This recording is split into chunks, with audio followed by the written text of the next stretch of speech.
안녕하세요. 한진선 목사입니다. 더운 날씨에 잘 지내고 계신지 모르겠습니다. 영상으로 시작한 수요 성경 공부가 이제 절반을 넘게 되었는데요.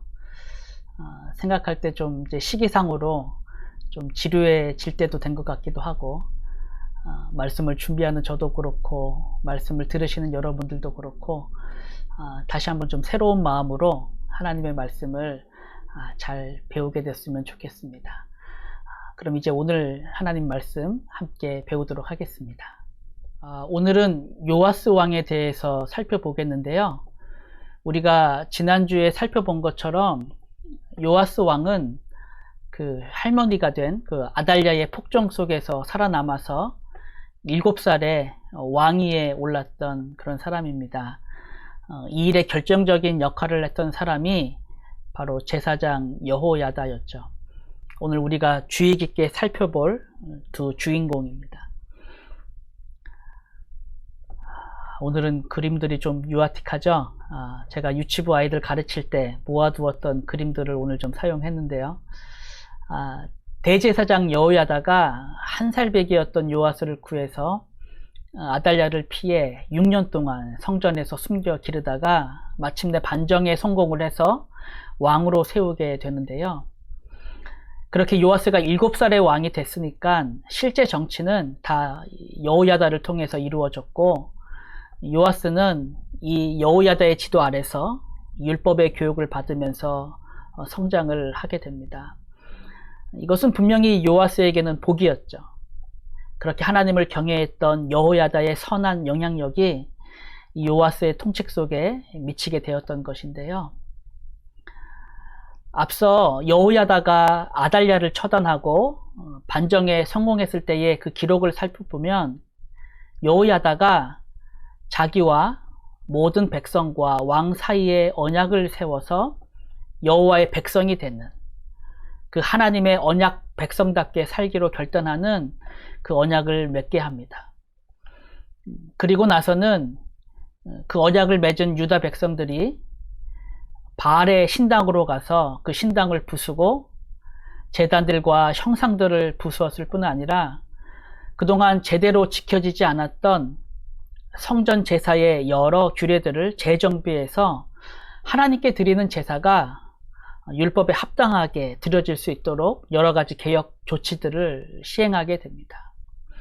이러한 조치들이 이제 여호야다의 주도로 실행이 됐고요. 이제 이후로는 요아스가 그 개혁의 바통을 이어받아서 개혁의 내용들을 하나하나 실현하게 되는데요. 바로 그 일의 대표적인 사건이 여러분도 잘 아시는 성전 재건 일이었습니다. 대략적으로 요아스가 한 20세의 나이가 되었을 때에 성전을 재건하기 시작했는데요.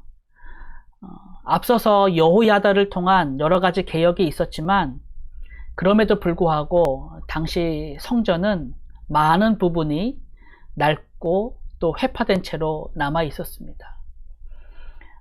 우리가 지난주에 살펴봤던 내용처럼 그 악한 여인 아달랴의 아들들이 하나님의 전을 파괴하고 또 여호와의 전의 모든 성물들을 바알들을 위해서 사용했다 말씀하고 있습니다. 그런데 이 상태가 지금 요아스의 때까지 계속해서 이어져 왔던 것이죠. 바로 그 상황에서 하나님께서 요아스의 마음에 하나님의 전을 보수할 그 선한 마음을 주신 것인데요. 요아스가 레위 사람과 제사장들을 불러놓고 그들에게 율법이 정한 성전세를 거두어서 그것으로 하나님의 전을 수리하라 명하게 됩니다. 당시에 모세의 율법을 따라서 20살 이상 된 남자들은 성전에서 쓰이는 돈으로 반세겔, 2분의 1 세겔을 내게 되어 있었는데, 출애굽기 30장에 보면 바로 이 돈으로 회막 봉사에 쓰라, 그렇게 말씀하고 있습니다. 참고로 이건 오늘날 이스라엘에서 통용되는 반세겔의 모습인데요. 요아스가 율법에서 정했던 이 성전세로 하나님의 전을 보수하려고 했던 것입니다. 자, 그런데 이 명령을 받았던 레위인들과 제사장들이 그 명령을 제대로 수행하지 않습니다. 성경을 보면 요아스 왕이 너희 하나님의 전을 수리할 돈을 거두되 그 일을 빨리 하라 하였으나 레위 사람이 빨리 하지 아니했다, 그렇게 말하고 있습니다. 그래서 결국 열왕기 하에 보면 요아스 왕 제23년에 이르도록 제사장들이 성전에 파손한 데를 수리하지 아니했다, 그렇게 말씀하고 있습니다. 그렇게 성전 재건이 시작도 제대로 못한 상황 속에서 계속 지체되게 되었던 것인데요. 그러자 요아스 왕이 이전과는 다른 방식으로 성전 수리에 필요한 재원들을 모으게 됩니다. 요아스 왕이 한 궤를 만들어서 성전 문 밖에 두게 하고 이제는 백성들이 직접 와서 그곳에 돈을 넣게 했습니다. 이전처럼 제사장이나 레인들을 통하지 않고 직접 자신이 와서 연보를 하게 했던 것인데요. 이제 그렇게 해서 돈이 모아지게 되면 왕의 관원이 그 돈을 가져다가 성전 공사를 맡은 감독자에게 주고 그 감독자는 바로 그것으로 공사에 필요한 제목도 사고 다듬은 돌을 구입할 뿐만 아니라 그 공사에 참여하는 석수들과 철공들에게 임금을 주는 방식으로 해서 이제 성전 공사를 진행하게 했던 것입니다. 요아스가 이제 이런 방식으로 단계를 줄이고 좀 더 직접적인 방식으로 재원을 모으게 되었을 때에 하나님께서 이 일에 은혜를 주십니다. 은혜를 주셔서 모든 방백들과 백성들이 기뻐하며 그 궤가 찰 때까지 돈을 가져와서 던져 넣었다, 그렇게 말씀하고 있고, 더불어서 이 일을 감독하던 그 감독자들에게도 은혜를 주셔서 그 은혜를 받아 일꾼에게 주는 사람들과 회개하지 아니하였으니 이는 그들이 성실히 일을 하였음이라, 그렇게 말씀하고 있습니다. 공사비를 맡은 그 사람과 따로 회개가 필요하지 않을 정도로 감독자들이 그 일에 성실하고 정직하게 행했다, 그렇게 말씀하고 있는 것이죠. 그렇게 하나님의 은혜가 왕으로부터 온 백성들 그리고 이를 맡아 실행했던 그 감독자들에게까지 미치게 되었다라는 것을 우리에게 보여주고 있습니다. 결국 그렇게 해서 성전 공사가 잘 마무리가 되었습니다. 잘 마무리가 되고 백성들이 자원해서 드린 연보로 인해 나중에 보니까 공사비가 남게 되었던 것이죠. 그러자 요아스 왕과 여호야다가 그 남은 돈으로 성전에 사용될 여러 그릇들과 집기들을 만들게 합니다. 그렇게 해서 아까 우리가 봤던 말씀처럼 예전에 아달랴의 아들들이 성전에서 빼내었던 그 많은 물품들이 다시 보충되게 될 수 있었던 것이죠. 이렇게 해서 이제 성전 건물도 다시 재건이 되고 그 안에 있어야 할 물건들까지 잘 완비하게 되었는데, 이 모든 재건 기사의 맨 마지막 내용을 보면 뭔가 우리에게 불안한 여운을 주고 있음을 보게 됩니다. 열왕기하 24장 14절의 말씀을 보면 여호야다가 세상에 사는 모든 날에 여호와의 전에 항상 번제를 드렸더라, 그렇게 말씀하고 있습니다. 항상 번제를 드린 일은 참 좋은 일인데 문제는 그 일이 요아스가 세상에 사는 모든 날이 아니라 여호야다가 세상에 사는 모든 날 동안에만 그렇게 드려지게 되었다 말씀하고 있는 것이죠. 지금 이 내용은 여호야다의 죽음과 함께 요아스의 마음에 뭔가 변화가 생겼다는 것을 우리에게 암시하고 있는 것입니다. 여호야다가 130세를 일기로 죽게 됩니다. 130세에 죽었으니까 정말 장수한 거죠. 대개 유다나 이스라엘의 왕들이 50세를 전후해서 죽은 것을 생각하면 여호야다는 정말 보기 드물게 장수를 했던 그런 분인데, 여호야다는 그렇게 오래 산 것만이 아니라 정말 그 노령의 나이에도 아주 건강하게 활동했다는 것을 우리가 성경을 통해 알 수가 있습니다. 요아스가 7살의 왕이 돼서 40년을 통치하다가 죽었거든요. 그럼 대략 계산을 해보면 여호야다가 요아스를 왕으로 옹립했을 때의 나이가 적어도 90세가 넘었을 때에 그렇게 요아스를 왕으로 세웠던 것이고, 그렇게 고령에도 여호야다는 치밀한 계획으로 반정을 일으켜서 요아스를 왕으로 세웠을 뿐만 아니라 그 요아스를 계속적으로 말씀으로 가르치고, 또 그 후에 요아스가 성인이 되어서 성전 재건 사업을 하게 되었을 때도 이 일에 여호야다가 아주 중요한 역할을 했다는 것을 우리가 성경을 통해 봤을 때 여호야다는 정말 그 노년에 이르기까지 아주 좋은 기력 속에서 활동했다는 것을 우리가 알게 됩니다. 그렇게 여호야다가 아주 오랜 시간 장수하면서 이스라엘의 제사장으로 있었던 것은 유다 나라나 요아스 모두에게 분명히 복된 일이었습니다. 복된 일이었는데 성경도 바로 이 사실에 대해서 말하면서 제사장 여호야다가 세상에 사는 모든 날에 요아스가 여호와 보시기에 정직하게 행하였다, 그렇게 말씀하고 있습니다.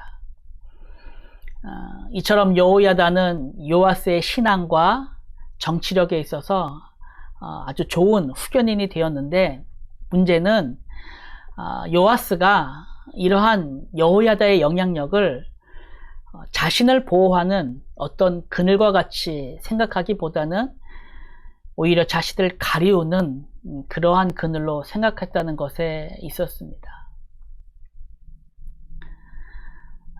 그림이 좀 무섭죠. 우리가 조선시대를 배경으로 했던 그런 드라마들을 보면 이처럼 어린 나이에 왕으로 등극한 왕을 대왕 대비가 섭정을 해서 나중에 성인이 되어서까지 계속 간섭을 했을 때 나중에는 이 왕이 참지를 못하고 대왕 대비한테 이제 대들면서 내가 뭐 이 나라의 왕이 맞습니까? 뭐 이런 식으로 말하는 것을 우리가 보게 되는데, 지금 요아스에게는 여호야다의 존재가 이처럼 벗어나고 싶은 그늘처럼 느껴지게 되었던 것이죠. 게다가 여호야다가 130세까지 살았잖아요. 그러니 그 그늘이 요아스에게는 얼마나 길게 느껴졌겠습니까? 근데 그러한 상황에서 지금 여호야다가 죽게 되었습니다. 그랬더니 이제 요아스가 드디어 왕으로서 자신의 존재감을 이제 드러내기 시작했는데, 문제는 그 방향이 너무나 잘못된 방향으로 나타나게 되었다는 것에 있었습니다. 역대하 24장의 말씀을 보면 여호야다가 죽은 후에 유다 방백들이 와서 왕에게 절하매 왕이 그들의 말을 듣고 그의 조상들의 하나님 여호와의 전을 버리고 아살의 목상과 우상을 섬겼으므로 그 죄로 말미암아 진노가 유다와 예루살렘에 임하니라 말씀하고 있습니다. 여호야다가 살아서 그 영향력을 발휘하고 있었을 때에는 잠잠히 있던 유다의 방백들이 여호야다가 죽고 나자 정말 기다렸다는 듯이 요아스에게 나와 절하고는 이제 자신들이 원하는 내용으로 왕을 부추기기 시작했던 것입니다. 근데 문제는 그 부추김이 요아스의 마음과도 서로 맞았다는 것에 있었던 것이죠. 그렇게 여호야다의 그늘에서 벗어나길 원했던 요아스의 마음과 우상을 섬기면서 그것에서 뭔가 이득을 보기 원했던 그 유다 방백들의 마음이 서로 맞게 되었던 것입니다. 그리고 그 결과로서 나타난 모습은 아까 우리가 봤던 말씀과 같이 요아스 왕이 그들의 말을 듣고 그의 조상들의 하나님 여호와의 전을 버렸다, 그렇게 말씀하고 있는 것이죠. 오늘 우리가 살펴본 것처럼 요아스 그러면 우리에게 가장 먼저 떠오르는 것이 바로 성전 재건인데, 그렇게 성전을 재건했던 요아스가 여호와의 전을 버리고 우상을 섬기는 그러한 모습을 우리가 보게 되는 것입니다. 자, 그랬을 때 하나님께서는 그러한 요아스에게 은혜를 베푸십니다. 하나님께서 은혜를 베푸셔서 요아스와 백성들에게 선지자들을 보내십니다. 선지자들을 보내셔서 그들로 다시 여호와에게로 돌아오라 그렇게 말씀하시는데, 끝내 왕과 백성들은 그 주님의 말씀을 듣지 아니했던 것이죠. 그러자 이번에는 하나님께서 스가랴를 보내십니다. 스가랴를 보내시는데, 저와 여러분들이 잘 알고 있는 선지자 스가랴 말고 이 스가랴는 요아스를 길러준 여호야다의 아들 스가랴입니다. 그 스가랴가 하나님의 영의 감동을 받아서 왕과 백성 앞에서 하나님의 말씀을 전하게 되는데요. 그때에 무리가 그 말씀을 듣고 나서 함께 꾀하고 왕의 명령을 따라서 스가랴를 여호와의 전 뜰 안에서 돌로 쳐 죽이는 그런 일을 하게 됩니다. 정말 배은망덕도 이런 배은망덕이 없죠. 그렇게 자신의 목숨을 구하고 길러주었던 여호야다의 아들을 성전 뜰에서 죽이는 그러한 일을 하게 되었던 것입니다. 예전에 여호야다가 반정에 성공을 하고 아달랴를 처단했을 때에, 그때 여호야다가 군사들을 시켜서 당시 성전 안에 들어와 있던 아달랴를 일부러 성전 밖까지 몰아낸 후에 성전 밖에서 아달랴를 죽게 했습니다. 그것으로 하나님의 전을 더럽히지 않게 하기 위해서였죠. 그런데 지금 보신 것처럼 요아스는 스가랴를 죽이면서 성전 뜰 안에서 그로 돌로 맞아 죽게 했습니다. 그것도 자신에게는 은인이나 다름없었던 그 여호야다의 아들을 죽게 한 것이죠. 바로 이 일에 대해서 성경은 말할 때에 요아스 왕이 이와 같이 스가랴의 아버지 여호야다가 베푼 은혜를 기억하지 않고 그의 아들을 죽였다, 그렇게 말씀하고 있습니다. 이 말씀 후에 성경은 이러한 요아스에게 내리신 하나님의 징계를 말씀하고 있는데요. 1년 뒤에 스가랴가 죽은 지 1년 후에 아람의 군대가 유다 나라를 치게 됩니다. 그렇게 아람이 유다 나라를 쳐들어왔을 때 성경은 아람의 군대가 적은 무리로 왔으나 여호와께서 심히 큰 군대를 그들의 손에 넘기셨다, 그렇게 말씀하고 있습니다. 보통의 경우에 하나님께서 이스라엘을 이제 보호하실 때 우리가 봤던 내용들은 비록 큰 무리가 유다로 왔지만 여호와께서 유다의 적은 무리로 그들과 싸워 이기게 하셨다 하는 것이 우리가 많이 봤던 그런 내용인데, 지금 내용은 완전히 반대가 돼서 아주 적은 아람의 무리가 유다로 왔지만 하나님께서 이스라엘의 큰 군대를 저들의 손에 넘기셨다, 그렇게 말씀하고 있는 것이죠.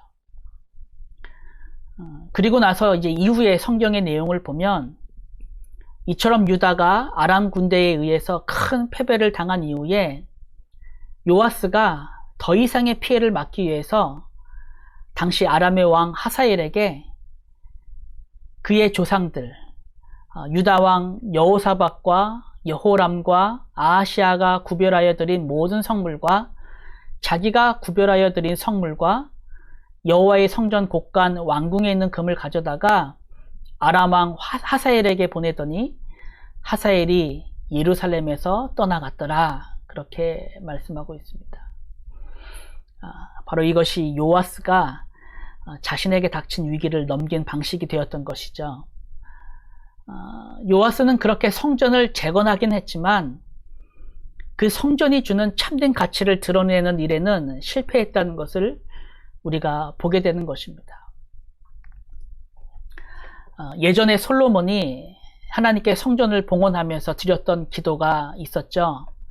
그 기도의 내용 가운데서 만일 주의 백성 이스라엘이 주께 범죄하여 적국 앞에 패하게 되므로 주의 이름을 인정하고 주께 돌아와서 이 성전에서 주께 빌며 간구하거든 주는 하늘에서 들으시고 주의 백성 이스라엘의 죄를 사하시고 이러한 기도를 드렸었는데, 지금 요아스는 바로 이러한 은혜를 하나님께 구하지 않고 오히려 성전 곳간에 모아두었던 모든 보물들을 적군에게 바치는 것으로서 자신에게 닥친 위기를 모면하려고 했던 것입니다. 결국 성경은 바로 이러한 요아스의 마지막 그 비참한 모습을 우리에게 보여줍니다. 역대하의 말씀을 보면 이 아람의 침입으로 인해서 요아스가 큰 부상을 당하게 되는데, 그때 요아스의 신하들이 제사장 여호야다의 아들들의 피로 말미암아 반역하여 그를 그의 침상에서 쳐 죽였다, 그렇게 말씀하고 있습니다. 이것이 바로 성경이 기록하고 있는 요아스의 마지막 모습이 되었던 것이죠. 그렇게 돌이켜보면 요아스의 아버지 아하시아는 유다의 왕으로서 북이스라엘로 갔다가 예후에 의해서 죽임을 당했는데, 이제 그의 아들 요아스는 그렇게 자신이 믿었던 신복들에 의해서 죽임을 당하게 되는, 그같이 2대에 걸쳐서 살인을 당하는 비참한 말로가 우리 앞에 그려지고 있는 것입니다. 더욱이 이제 요아스의 경우에는 그가 그렇게 죽게 되었을 때에 백성들이 그를 다윗성에 장사하였으나 왕들의 묘실에는 장사하지 아니하였더라, 그렇게 말씀하고 있습니다. 이는 요아스의 죽음에 대한 백성들의 태도를 보여주는 것이죠. 특별히 지금 이 모습은 누구의 죽음과 비교가 되는가 하면 바로 여호야다의 죽음과 비교가 됩니다. 성경의 기록을 보면 여호야다가 죽었을 때에 무리가 여호야다를 다윗성 여러 왕의 묘실 중에 장사하였으니 이는 그가 이스라엘과 하나님과 그의 성전에 대하여 선을 행하였음이더라, 그렇게 말씀하고 있습니다. 지금 보시는 말씀처럼 그렇게 제사장이었던 여호야다는 죽은 후에 백성들에 의해서 왕의 묘실에 장사되었지만, 도리어 왕이었던 요아스는 그 백성들에 의해서 왕의 묘실에 들어가지 못하는 그런 일을 우리가 말씀을 통해서 보게 되는 것이죠.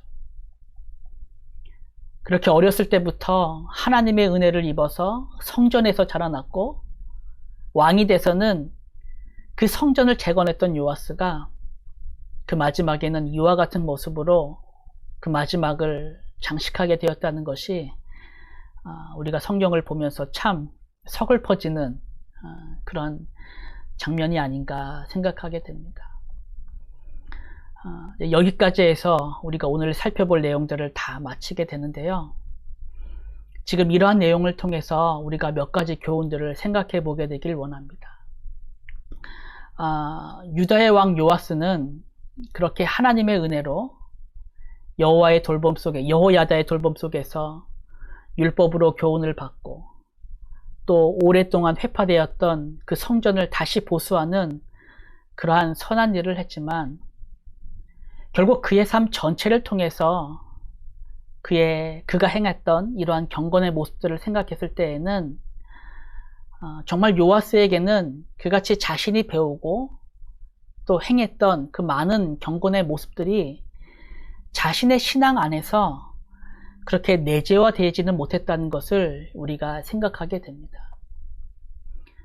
그렇게 요아스가 어려서부터 들었던 그 수많은 율법의 교훈들과 또 그가 쉼없이 하나님께 드렸던 그 많은 제사들이 가졌던 그 참된 의미와 은혜들이 자신 안에서 되새겨지고 자신의 고백으로 고백되지는 못했다는 것을 우리가 생각하게 되는 것이죠.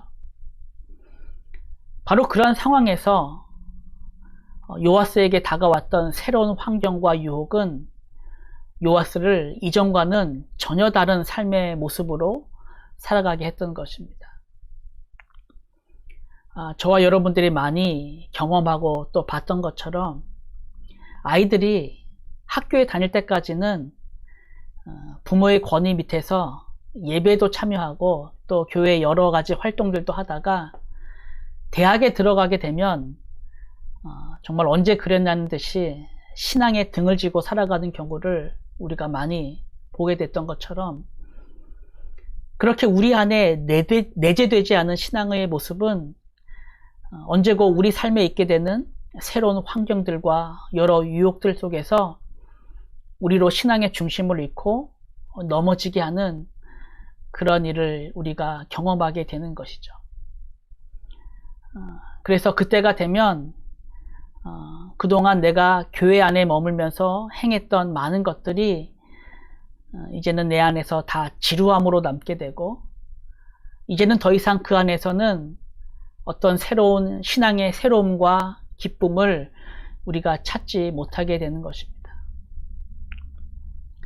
바로 그러한 점에서 오늘 우리가 이 말씀을 통해서 좀 스스로 돌아보기 원하는 것은,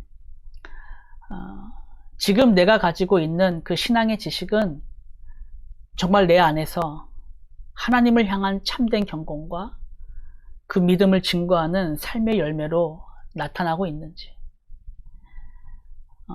나는 하나님의 나라를 단지 어떤 피상적인 지식으로 알고 있는지, 아니면 정말 그 나라에 속한 참된 은혜와 기쁨으로 알고 있는지, 나는 지금 내 신앙의 새로움을 어떤 달라진 방식이나 어떤 형식 속에서 찾고 있는지, 아니면 지금도 살아 역사하시는 그 하나님의 말씀이 주는 새로움 속에서 찾고 있는지, 오늘 이 밤에 이 말씀을 통해 나 자신과 또 내가 속한 사람들, 또 내가 속한 가정을 돌아볼 수 있는 그런 귀한 은혜가 있게 되기를 진심으로 바랍니다. 함께 기도하겠습니다. 하나님 아버지, 오늘도 요하스를 통해 우리에게 허락하신 그 하나님의 교훈이 이 시간 나의 삶을 뒤돌아보게 하는 귀한 거울이 되기를 원합니다. 요하스처럼 우리도 살아오면서 수많은 말씀을 듣고 수많은 예배를 드렸지만, 정말 그 모든 것 속에서 하나님을 향한 사랑과 또 하나님을 향한 참된 경건이 우리 삶 속에서 어떻게 나타나고 있는지 다시 한번 돌아볼 수 있는 귀한 은혜를 허락하여 주옵소서. 주께서 우리에게 은혜로 허락하신 그 귀한 말씀이 정말 지식으로만 남게 하지 마시고 하나님을 향한 참된 사랑이 되게 하시고 우리 삶의 참된 기쁨이 되게 하시고, 오늘도 우리를 하나님께 예배하게 하는 참된 힘이 될 수 있도록 하나님, 우리의 연약한 삶을 붙들어 주시고 이끌어 주옵소서. 그 일을 시작하시고 또 마치기까지 함께 하실 그 주님의 은혜를 우리가 믿습니다. 넘어지고 또 넘어지는 그 순간에도 우리와 함께 하시는 그 주님의 은혜를 바라보며 힘있게 이 길을 걸어갈 수 있도록 하나님, 우리에게 은혜를 베풀어 주옵소서. 감사하며 살아계신 예수 그리스도의 이름으로 기도합니다. 아멘. 예, 오늘도 수고 많으셨습니다. 남은 저녁 평안한 시간 되시길 원하고요. 다음 주 수요일에 다시 만나도록 하겠습니다. 안녕히 계십시오.